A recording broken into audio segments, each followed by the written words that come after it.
Hello, and welcome to the M3 Bearcast. My name is Malcolm Travers. Male Media Mind is a grassroots organization dedicated to uplifting and unifying our community through dialogue, insight, creativity, and knowledge. And on this podcast, I bring up issues around communication, relationships, spirituality, mental health, and self development that I bring up on my live streams every Wednesday at 7 p.m. Eastern on YouTube. And this time, I actually have a conversation with a guest who's a podcaster himself. He talks a lot about horror, specifically Black horror, on Midnight Social Distortion. He's actually been a former host on some of the M3 shows as well. And we talk about Sinners and the Academy Awards. At this point in the conversation, Sinners had just received 16 Academy Award nominations, and a lot of conversation was had about the reasons why horror doesn't do well at the Academy Awards. And we talk about the way that movies and television that are derived from intellectual properties tend to be stifled by online communities who have very strict expectations about what they're going to get when they consume media nowadays. And it was a very interesting conversation, and I wanted to publish it before the Academy Awards aired this weekend. I hope you enjoy it. Here, I bring you Mark Estes. I'm curious as to what you think the landscape of horror is right now. I was going to use the news of the Oscars nominations. It is what, January 24th? Yes. And Sinners got 16 nominations. Yes. It's broke the record for nominations of any movie, and it just happens to be a horror movie. A Yeah. lot of people are just like, horror movies don't win Oscars. Yeah. I think y'all might be wrong this time. I'm just gonna say that. Yeah. But to answer your question about the Mm, horror landscape right now, yeah, it's scary. And let me explain that because the horror community, I'm not gonna say the gatekeepers, but the big wigs, the blogs like Bloody Disgusting and Dread Central and publications like Fangoria and Rue Morgue magazine, Horror Hound, they're championing anything that brings horror to the forefront, horror to the mainstream media. I don't like using the term mainstream media. I'm gonna say mainstream audiences because we've always been considered horror fans have been considered like the crazies of the film community because there are a lot of heels that certain people would die on, and they'd be like, "Oh, it makes filmmaking or film watching or the joy of being a cinephile it sours it for some people." And I'm not speaking for everybody, but I just know that there is like this snooty nature when it comes to horror, and sometimes certain people in the film industry, whether they are producers, studio heads, or something like that, they don't care about they all they're looking at is the end game, the money. Is it making money? We can make another one because of the fans want. right. But I feel that with Sinners, the reason why I say the landscape is scary is because Sinners did what Get Out launched. And the reason why I'm using Get Out, because again, for those who don't know, Malcolm probably would say this in the intro. I don't know, but I specialize in Black horror, especially this Black gay participation in horror in general. People who follow the pioneers like Tanana Du, who is a Black horror writer. She's a Black horror professor as well. Her and her husband, Stephen Barnes. Then you have Kenitra Brooks and Dr. Robert R. Means Coleman, who gave us the textbook on Black horror that's called Horror Noir. The reason why I'm saying all this is because, like I said, Get Out, it resurfaced the Black horror subgenre, and we've got more people behind the scenes, excuse me, production companies to produce Black horror. This is Ryan Coogler's first foray into horror, period. I'm getting to the point, y'all. I'm trying to set up these pieces to explain that the horror community, the right people in the horror community are happy about these nominations because the last thing that was considered horror that actually won big in the best picture category was Silence of the Lambs. But the film people would tell you, "Oh, that's a psychological thriller." That's akin to saying that Hereditary is elevated horror. People, a lot of Mhm. horror heads hate that term elevated horror because it's saying that horror in itself is subpar. And for something to get like a visceral reaction from a non-horror fan, like somebody who doesn't go see horror movies like that probably enjoy the hell out of Hereditary or even Sinners. Yeah, And it just that's what they try to call it elevated horror because it I was it gonna hit us. Go ahead. point out a few things about it. I've been getting into it with Greg about Sinners, and I said he would go into the idea that the Academy doesn't award horror and it doesn't award black films, and I said the reason behind that is racism, and Right. we can be honest about the elitism. At the end of the day, I think the reason why it doesn't get the votes is because people have not seen the movie. Like these old white people have not seen that movie. Sinners got mass appeal. Like it was widely seen. It was technically ambitious. The way that it was filmed in both the widest and tallest aspect ratios at the same time on IMAX literally broke ground. Like I think it was the first movie in its ever to be filmed in that particular way. He paid homage to classic filmmaking techniques and shied away from digital effects in favor of practical effects. Their eyes glowing were done with contact lenses instead of animation. I think those sorts of things appeal to classic film nerds. I think it does. Yeah. The aspect of music being very central to the themes of the movie, it was Right. almost like a faux musical in a sense. A few large musical pieces in it. Also, fucking the Academy loves that shit. They really do. Let's be They real. don't but they do not love horror, and that is why I feel that it's But scary because we are banking on this movie to win something, but it'll be great for it to take home Best Picture and Best Director and Original Screenplay. I know a lot of people tend to look at the Best Actor and Supporting Actor, actresses, and stuff like that. Feel like with this particular cast and what Ryan Coogler and Proximity Media set out to do, they did something that a few storied and revered white directors was not able to do.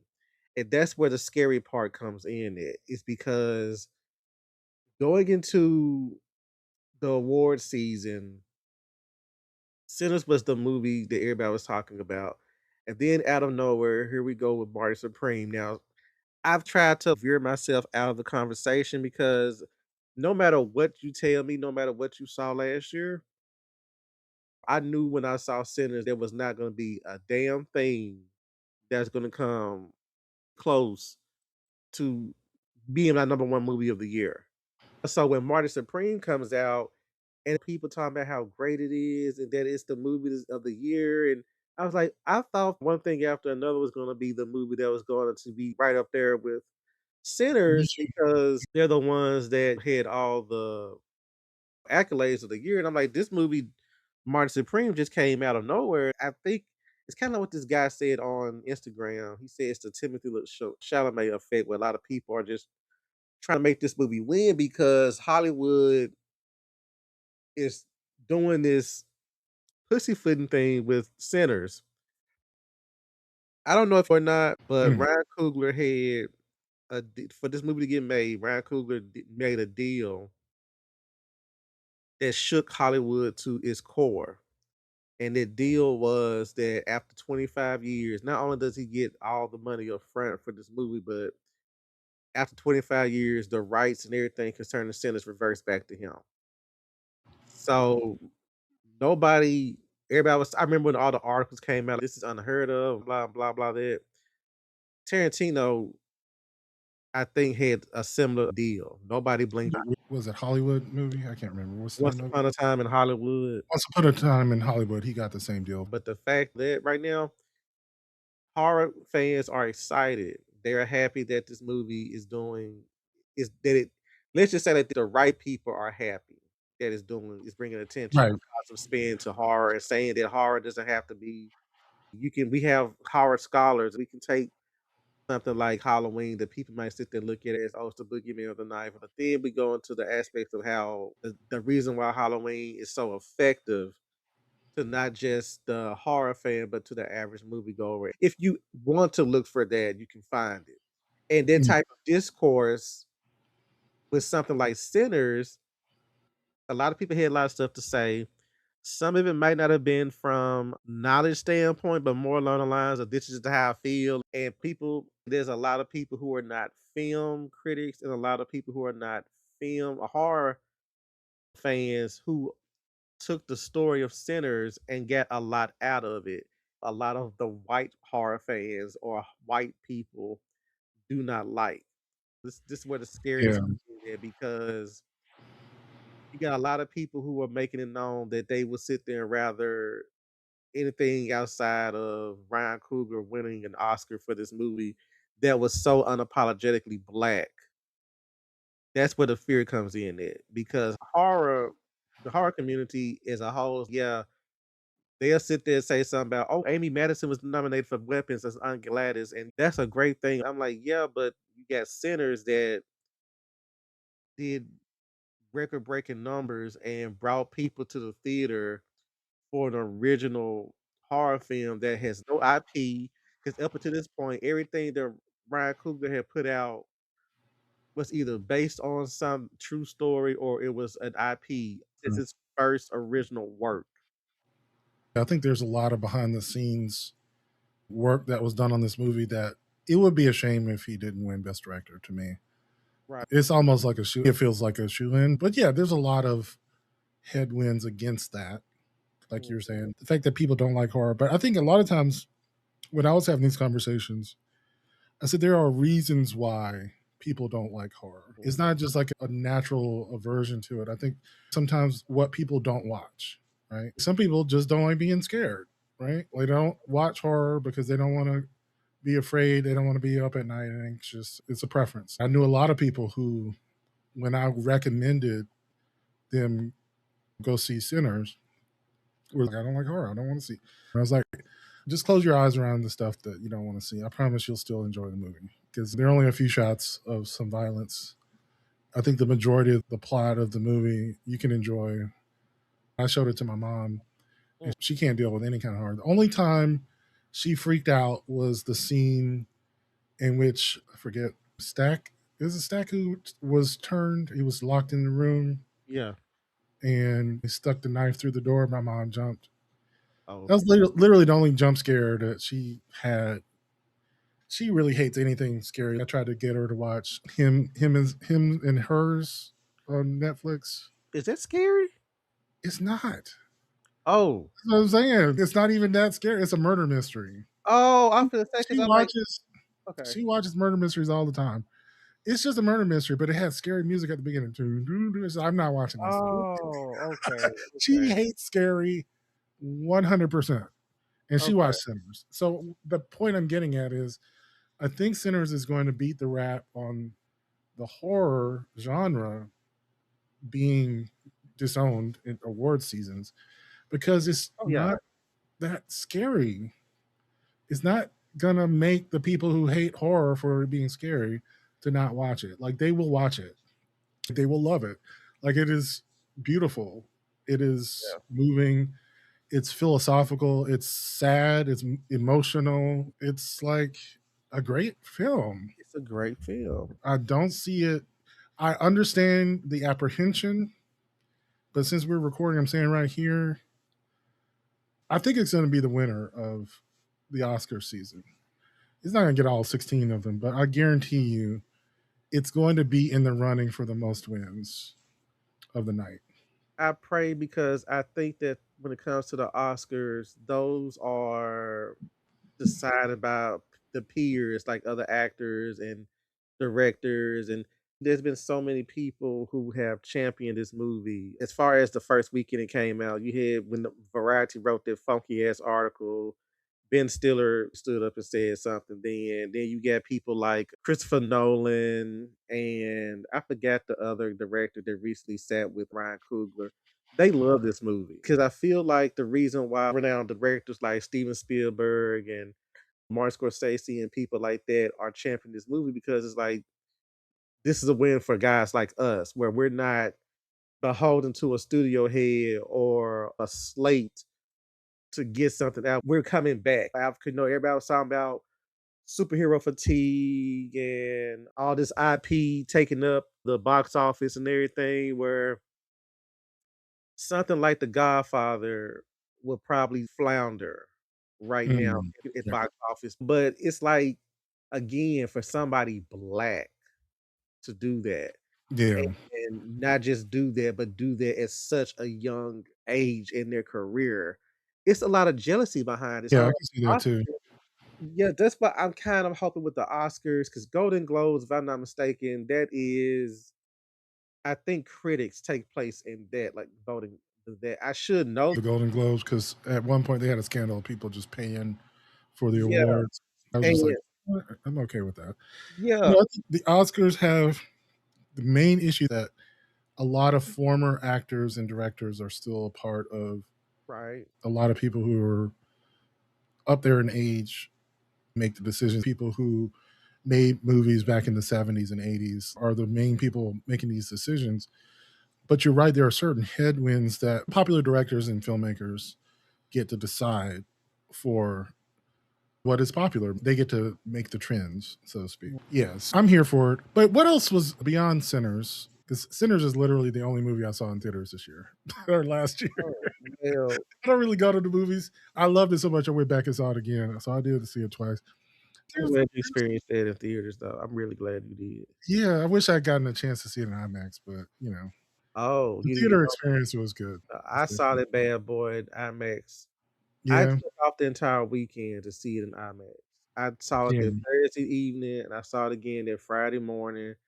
Both Also, times the IMAX screenings were crowded, and this yeah, came out in April, so it be crowded down here in Memphis that early in the afternoon, it was wild, and I yeah, knew then that it was gonna be something special. yeah. Was it's really something.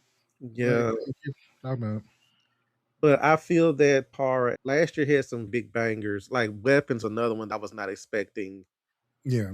but when I tell you something like Sinners, it set the stage last year because before that you had the movie called Hard Eyes, which was about Mhm. the Valentine's Day. It was a horror rom-com, so it had the rom-com tropes with slasher elements to it, and that was a great start for last year. I think something came out between that and Sinners that I cannot remember that I did Mm. see, but once I saw Sinners, I was like, "May the odds be in your favor for whatever wants to replace this damn movie because you're not gonna do it. You're not gonna do Yeah. it." Even the Marvel movies that came out last year were like I said, I enjoyed Thunderbolts and Fantastic Four, I enjoyed Superman. I enjoyed even the Final Destination Bloodlines, but I knew that nobody was going to touch Sinners. Horror had a good year last year, not just in the mainstream aspect of it, but in the independent and streaming arena for horror. If you haven't seen Good Boy yet, that was a good one that came out Oh last yeah. year. Hell, I'm surprised that the dog of Good Boy wasn't nominated for an award because I I saw mean, that it did get some for awards. I mean an Academy Award Oh, because Academy Award. I've Okay, never yeah. seen a dog be Is trained to is it do that. possible for them to get an Academy Award? I I don't know know. when it did win an award against Michael B. Jordan, as much as I love Michael B. Jordan, and Indy the dog really did they thing. I've never seen a dog. I feel for the dog the entire movie because I was like, "Yo, your owner ain't shit. Weird shit is going on, and you're Yeah, I trying think you to got a go." I'm pretty sure it got a Viewer's Choice Award. I do remember the dog. Like, You had some great stories. It all goes down to some of the studios have to be willing to let directors take those big swings and let them do their thing because even though Warner Brothers they said there was like a bidding war for Sinners when it came out, and that's how Warner Brothers won it because they were okay with Ryan Coogler's demands, where he said he just Yeah. wanted the movie was all about protecting your ownership and agency, and so He's not and wrong. Warner Brothers is up for sale by Netflix now. yeah, which is wild. I mean, Wow. so that's another thing about Hollywood that's scary. Everything is not Mhm. set in stone. And now you got Netflix. What the fuck you need Warner Brothers for? And then on top of that, you got the whole thing about theatrical releases. The horror was the main draw last year. You had Fantastic Four, or rather the MCU's version of the Fantastic Four. You had Superman. You had Wicked for Good. Another movie that came out last year that was bringing in a lot of money, but a lot of that stuff was IP related. It was all Right. IP related, and then you get something like Sinners, and Hollywood is confused. They're trying to figure out how the fuck did this make it? Not only did it make it, but it was a black man that made it. It's Like, interesting because when other people from other cultures do it, I think it's acceptable. Let's say if they were Indian or Chinese or Korean or something, telling stories about Korean people. It's okay. For whatever reason, white people get very upset when we make movies just about us. It's like, y'all excluded us. We are a group of people. We can have our own stories. It's okay. Y'all got plenty of stories. It'll be all right. plenty. I don't know if you remember that interview that Toni Morrison had with the white female journalist, and the journalist was like, Aren't there "When more are you white gonna?" characters in your books? She pretty much she said something like this. So when are you gonna start writing for white characters? Toni Morrison, I don't think you realize how racist that question was, because she says the sad part about it. You don't realize the racism behind that question is just the fact that I write stories for the people, like white. How did she say it? I can't remember. She pretty much said that the world is not centered around the white person. Like me, she's pretty much saying that me trying to write for a white person goes back to centering everything around whiteness. So, but that's the thing. Like, even though Sinners, you had a lot of hot takes about people like Remick and the two. I think her name, whoever the two people he sired that was Ku Klux Klan. But they were saying that a Yeah, lot they were. of people took from Sinners like this is what happened when you invite white people to the cookout. They or they can't or they can't be part Yeah, of the because like cookout and it's be true though. mad. Like Mary was the reason why they got in, right? She went out there. Oh, But I thought they I fought for Mary though, because let me explain something about Mary, hmm, because a lot of people is trying to sit there. It's funny because I don't know how often you're on Threads, Malcolm. hmm, The discourse on Threads was phenomenal. It should have been a class on it. Because this is where different people from different backgrounds came with their ideas about what the story was trying to say. Some of the discourse was amazing. Some of it was just like bad takes. yeah, But you had a lot of people who should have known better. They kept saying they could consider Mary being like the white girl, and she's the one who brought them down. And I say there's a lot of things that a lot of people are now realizing since it's almost been out for a month. And when it got to HBO Max and on home video stuff, a lot of mhm, people went back and looked at it over and over again instead of that one bang for your buck and not going back and just having all these feelings about it.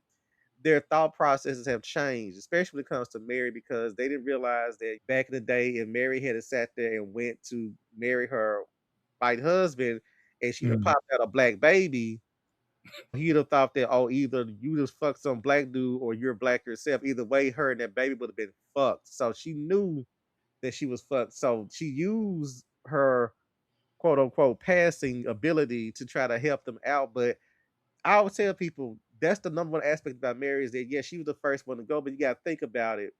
I look at it in the standpoint of this is a inversion of the black person, the first person to go. Because you think about it, Mary, even though she's white passing, she's white in the eyes of other people. She was the Right. first to go, especially somebody like Haley Stanfield. You just probably sat there thought that, oh, she'd have probably made it towards the end at least because she's Haley Stanfield. No, she was the first person to go. As you realize, Yeah, the first people to get turned into vampires in the movie were all white, that's true. Yeah, white that's a passing. good point. And She so was, yeah, technically black, but also white passing.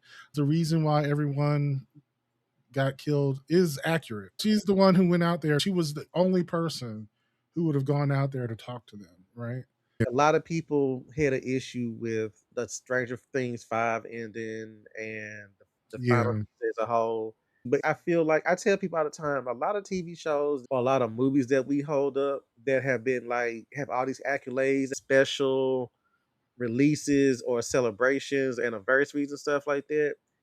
Today's audiences would kill all of that. I right. feel that with the advent of social media and the rapid fire nature that people can get information so damn quickly. And then you Yeah, got the situation of hype. This is very bad and hard right now. And it's also bad with pop culture in general, especially when it comes to MCU related movies or superhero movies or anything that is based on some sort of geek IP. If you don't bring what people are expecting or live up to their preconceived expectations, people gonna be disappointed. They're gonna be like, "Oh, this was a flop. This didn't do it for me," because there was a lot of the issue behind the latest Marvel movies and the Stranger Things 5 finale, even some parts of Welcome to Derry. People want certain things to happen their way, and when it doesn't happen their way, they dismiss the entire experience as being moot. right. And Yeah, that is killing a lot of good things on TV. That's why I'm saying, like, a lot of stuff that we were raised up with, that we sit there and hold up to, like, high standards, would not have made it. Those Monster of the Week episodes of Buffy or even something like The X-Files, I feel like if they didn't yeah, get to the point immediately that it, like, because back then, we just had us experiencing it without any type of influence that's like true. that. Now it's just like everybody gotta talk about it, and the more people talk about something, they tend to change somebody's perspective of it, and then they're like, "Okay, you know what? When you bring it up like that, I don't like it." But you I can thought about that. I was listening to an interview. I think it was the woman who did the voice for Rogue in X Men. yes, I know She was just talking about the difference between X Men. When we were doing the original X Men, there was no internet. This was a whole different experience. Hearing people talking about your performance as you're doing it, yeah, like that is like from the '90s to now.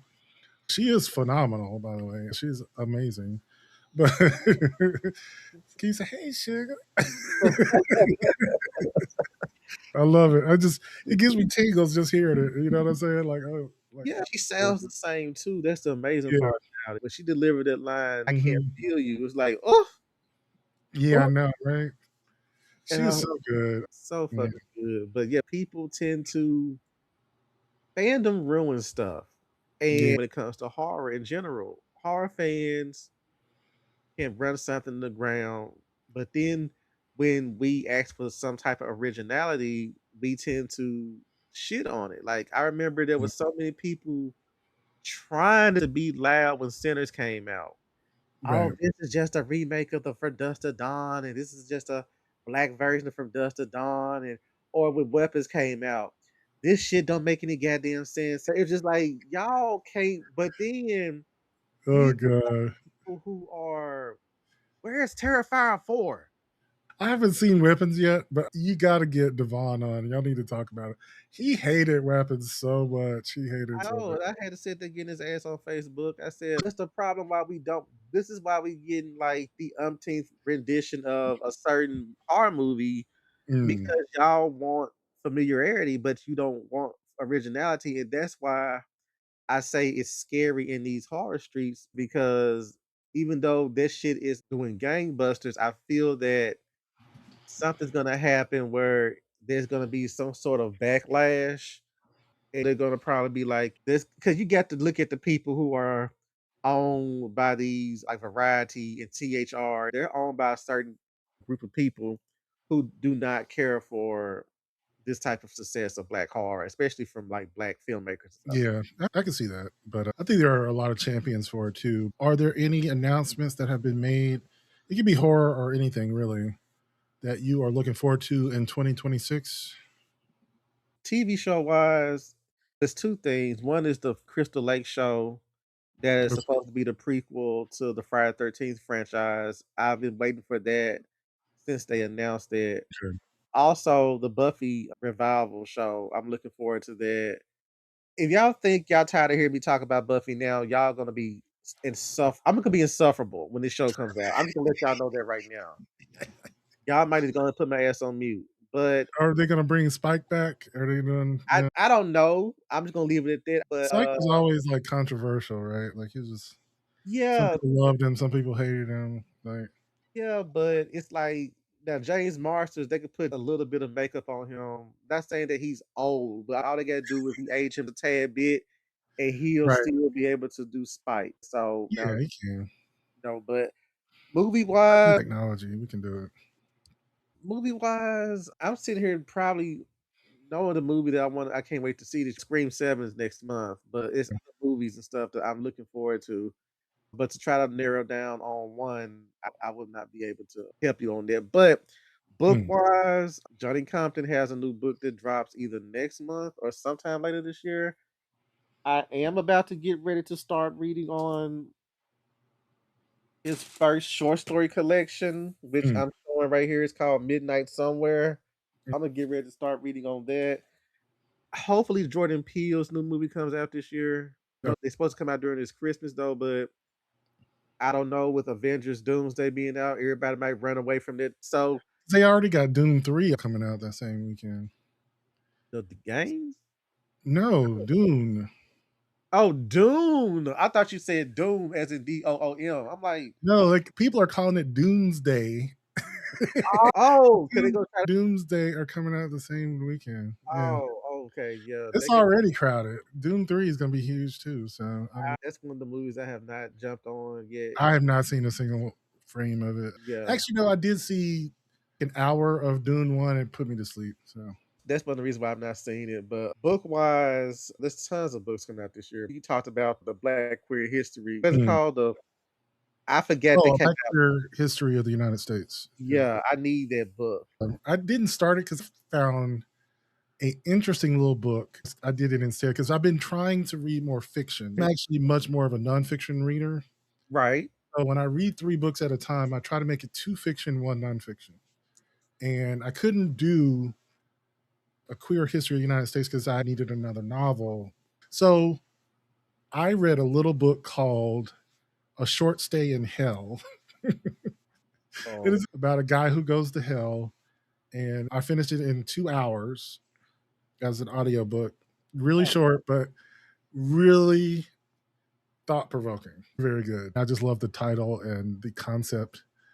I was a good Christian. So, yep, wrong religion. Zoroaster is the one true God, and you were not a Zoroastrian. I'm sorry. It was like one of these demons. Oh, you think you're going to be in hell forever? We don't do that here. You can get out of hell eventually. This is so stupid. It's very like administrative demon. sounds like it'll be Uh, crazy. You go, you said file cabinets and doors. Are we really doing this right now? Are we really doing this? so welcome Like to hell. exactly. Video games. I'm gonna tell you right now. Mm. 2 games. Being the Halloween. I can't wait. Oh, that's coming out this year. Yeah, in October 7th or 8th or something like that. But then GTA 6 hit. Yeah. Look, I'm just making sure I'm gonna put the days in a month in advance, but I get actual because I don't wanna put the days in and they postpone it again. When I tell you I'm Right. gonna need a whole entire week off of that, like, You're nah. gonna probably need to get the PlayStation Portal so you can play. I do. Oh, you have one. I do. And I'm gonna be like Quack by came outside after discovering porn on the internet for the first like Yeah, week. Imma come outside, face all shaggy, and Imma have a damn fro problem, little one of them crackhead froze where you got a receded hairline, but you still got hair on your head. The world still spinning, 'cause I don't yeah, gotta sit there deal with anything going on in the GTA world, to deal with what's going on right now here in America, 'cause god dang. yeah. What about you? I don't pay attention to much, but I got hooked on GK Jimerson's. Is that her name? No, NK Jemisin. Jim NK yeah, NK NK. Jemisin. I'm on the second book, the Obelisk Gate of the Obelisk, or whatever it is. I don't remember it. Obfuscate, yep. The Obelisk Gate. The first book had me crying. I was shocked. I was in there because I was so excited at the end of the book. Like I I said, haven't oh, okay, finished they're coming to the final confrontation, whatever. I haven't finished And I it. didn't expect it to go well, but I didn't expect it to go that bad. I I haven't was finished just it. It's a whole like, then you start the next book and it gets worse. I'm glad you discovered N.K. Jemisin. Oh my god. I started reading their book and the different narratives. It It's- was easy to follow, but I got sidetracked. But Imma tell you. What's interesting is the way I think the tenses and the way that she tells in those three different narratives, it kind of is symbolic of the idea of a broken earth, like that idea of it is deliberately confusing and that is sometimes upsetting, but I understand why she did it because that's kind of the theme of the entire book is that everyone is confused as to what is really going on and nobody really knows what's going on about the earth and the origins and how things actually work. Everybody's telling secrets and lies. I'm maybe like a third of the way through the second book and you're learning more and more about how this world works, but also how deceived everyone is. She carries that on to the reader themselves. I don't want to spoil any of it, so because it is a process of discovery Mm, that both you as the reader and the characters go on together. okay. It is fucking brilliant. And that'll do it for this episode of the M3 Bearcast. I hope you will consider becoming a patron. Go to patreon.com/mailmediamind. For $5 a month, you'll get access to our after shows, our Telegram groups, our book club, as well as many other goodies. If you go to mailmediamindlive.com, you can find links to all of our social accounts. You can subscribe on YouTube, turn on notifications, and you can watch us live as we record. Again, thank you for listening, and I'll catch you in the next episode. Peace.